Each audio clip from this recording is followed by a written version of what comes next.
American dream does not come to those who fall asleep. The American dream.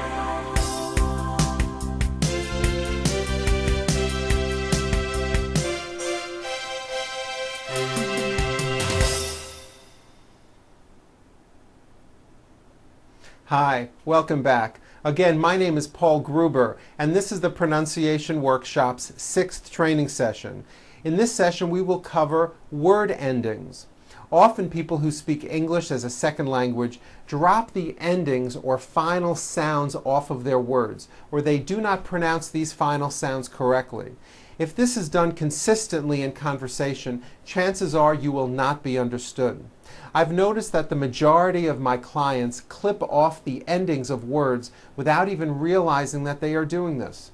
What I mean by clip off is when saying words, a common mistake that foreign speakers make is that they drop off the last sound in a word, especially those words that end in a B, P, D, or a T. For example, in the word job, you may be saying job without a B sound, or the B is so weak you don't even hear it. I have a good job. You see that? You did not hear the B sound. For cap, you may be saying cap. I am wearing a cap, and you don't hear the P sound. For bed, you may be saying bed. I sleep in a bed, and there's no D. For the word plate, you may be saying plate. I eat on a plate, and you don't hear the T sound. The problem is your listener is not hearing that last consonant sound. And if the person you're speaking with does not hear what the last sound is in your words, they'll constantly be guessing as to what you're trying to say. Therefore, don't drop off the endings. Make sure that the final sounds come through clearly and fully. Do not shorten them. Let's practice these following sentences and be aware not to drop the endings off. We're going to start with words ending with P. I hope the group will sleep on the ship. The soda pop spilled out of the cup over the map and onto her lap. Was the egg drop soup cheap? Very good. Now, another mistake that foreign speakers make is unvoicing a sound when it should be voiced. For example, job ends in a B, which is a voiced sound. Job. It's not jop with an unvoiced P. Keep the voicing going throughout the whole word. Job with a voiced B ending. Same thing with robe. Also has a voiced B ending. It's not rope with an unvoiced P. It's robe. Okay, let's go over these sentences ending with B's.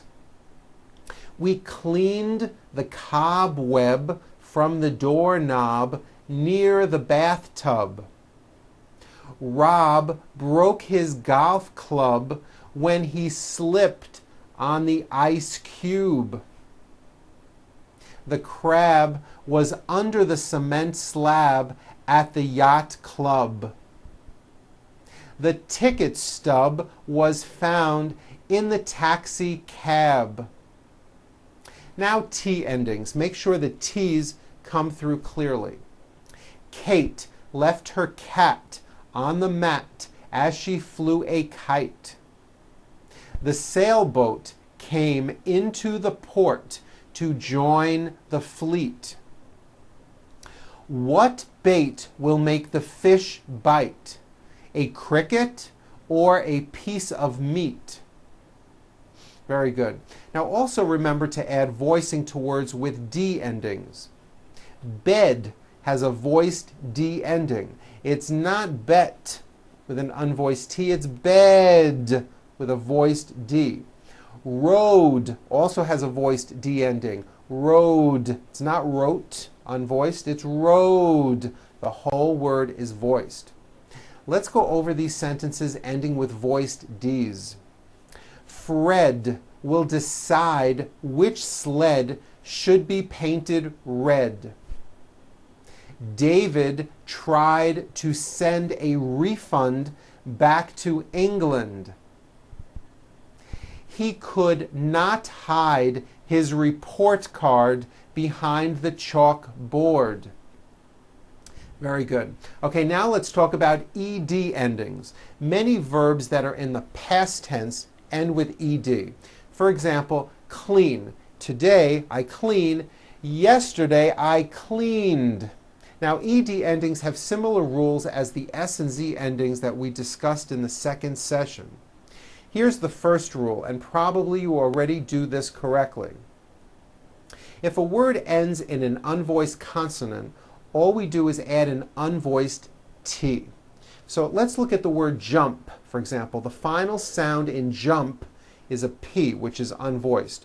So when you put it in the past tense, all you do is add a T.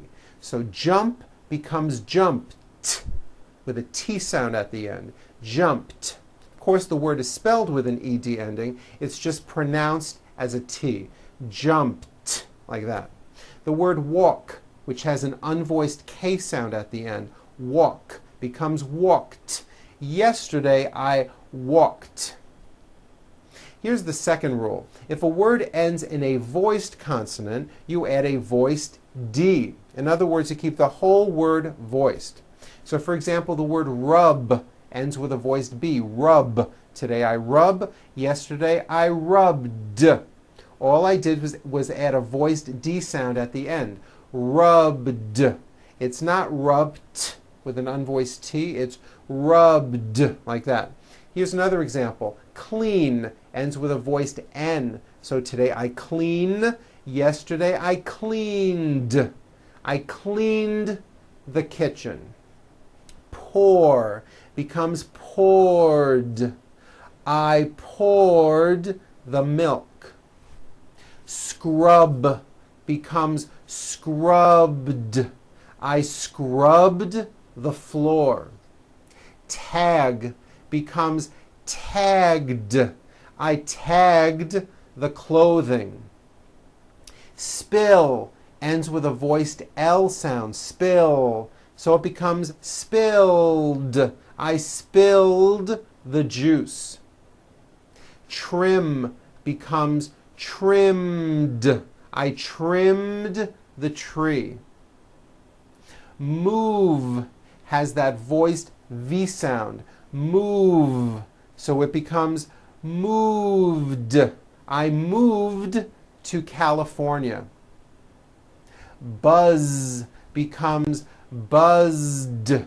The clock buzzed all night. Okay, so that's the second rule. Here is the third rule.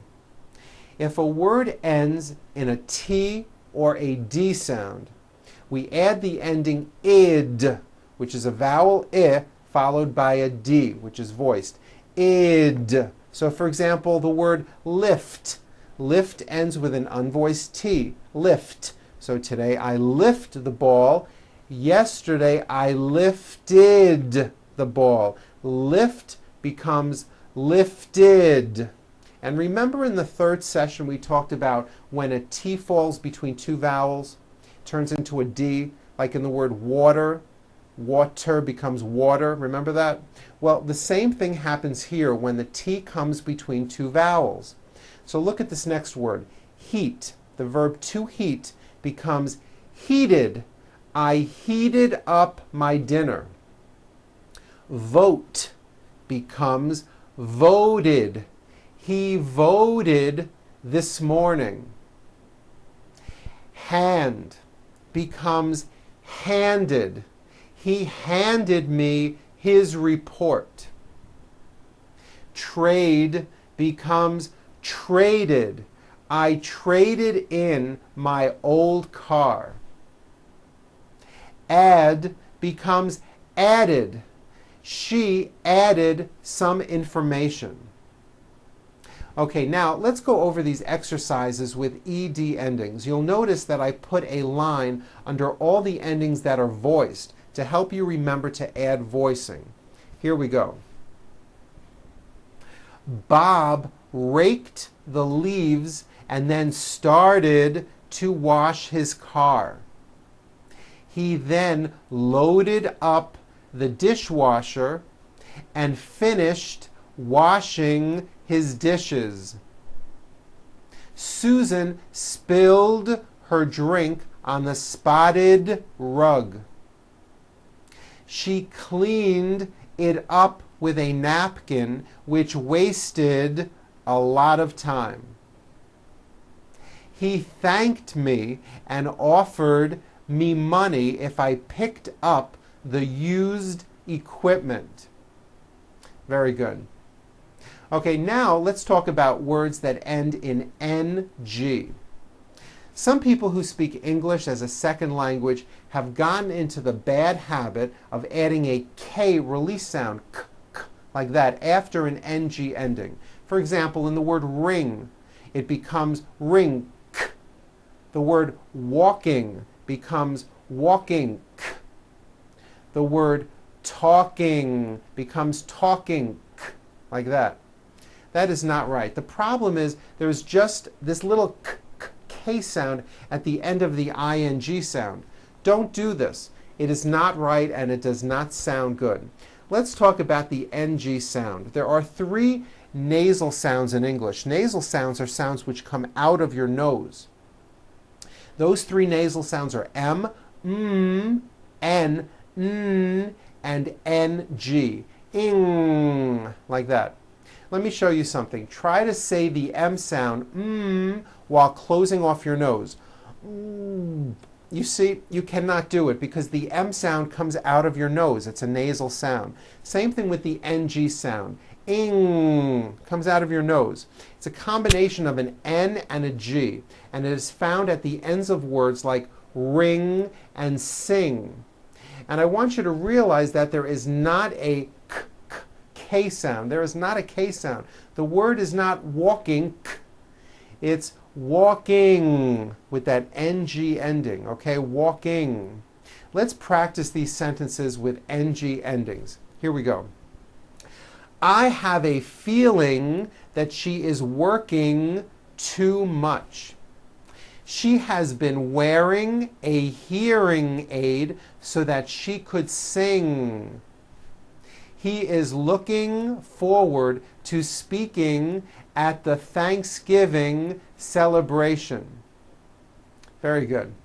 Well, that is it for today's session. I hope that you've been enjoying this program so far and are beginning to notice some improvements in the way you are speaking English. I'll bet you are sounding much better already.